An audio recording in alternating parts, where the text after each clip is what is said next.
Hi, baby girl. Hi. Hi. How are you? How are you? How are you? Who is How are this? you? Who are you How are talking you? to? Who am I? It's okay. It's okay. Who am I? It's the 7th It's the 7th, of February. February 7th. Sunday. Are you watching the Super Bowl later? What time is it? We think it's 6. Okay, alright.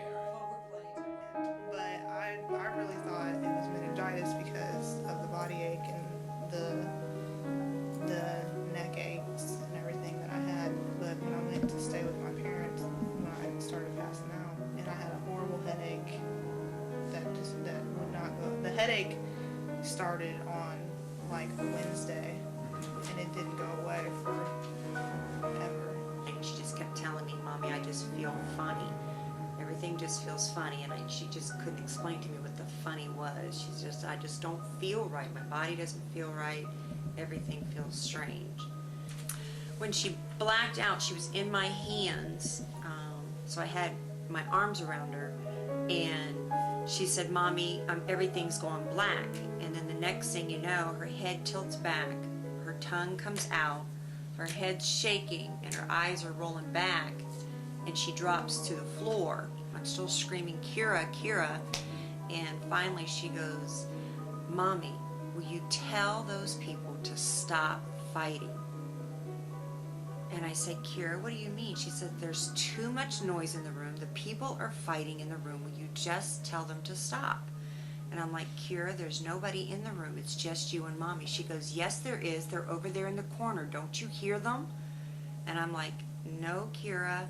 And then the next thing you know, because when her eyes were fixated, not at me when she was talking to me, she was fixated. And then all of a sudden she blinked her eyes and she looked at me. She says, why am I on the floor? I said, because you blacked out. She goes, no, I didn't. I said, yes, you did. And I asked her, I said, what were you talking about, the people fighting? She goes, what are you talking about? Who is supposed? Who is supposed? Amy's gonna come see you today. Amy's supposed to come see you. Yeah, Amy's gonna come see you. Who is supposed? Who is fuss? Who's supposed? Yeah. Who's supposed? Here. Hi. There's your eyes. Do you need your glasses so you can see? You need glasses. You need glasses. Need your glasses so you can see? You need glasses. You need glasses. You need glasses. Huh? Yes. That'll help? Help. Is that better? Is it better? Is it better? Is it better? We probably fell asleep for maybe about an hour, and then all of a sudden I hear her laying in the bed, because I'm laying in the bed with her. She is clapping her hands, and she's like, if I clap my hands, maybe you'll hear me. I'm in a coma. Doesn't anybody understand? And I try to move her head so that she wouldn't even look at me. She wouldn't respond to me. I couldn't get her to directly communicate, but she just kept talking on and on and on. And I'm in a coma. I've been in a car wreck. I know I was in a car wreck. Maybe I died. Maybe I'm in heaven. Maybe that's why you guys don't hear me. She kept going on for over an hour.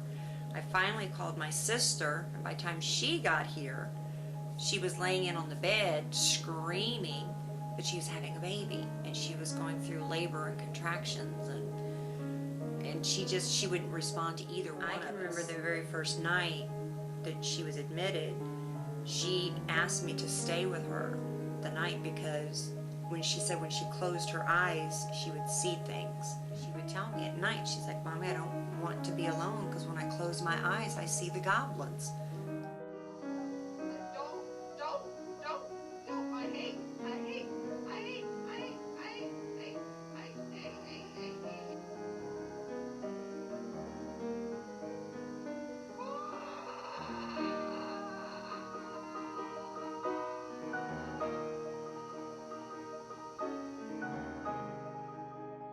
I do remember thinking that I was in hell.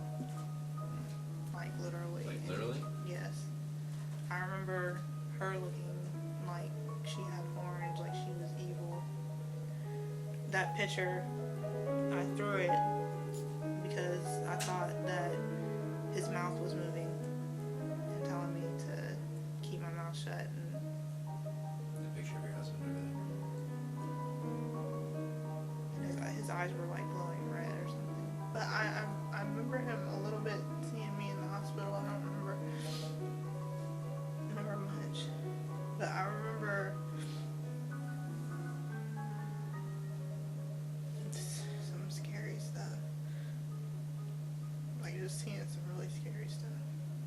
When he told me, I'm like, if this is what it is, then how many women have been misdiagnosed through the years or been locked up because people thought that they were crazy and they weren't?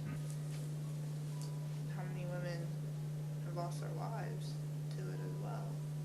They did the MRI scan of her lower body to see if they could find a teratoma, because they told us that they'll go hand in hand together in explaining of what a teratoma was, and that it was going to be on her ovaries. The day of the surgery, when she went into recovery and they had awakened her, they said that she knew her name, her full name, where she was at, what it had happened to her.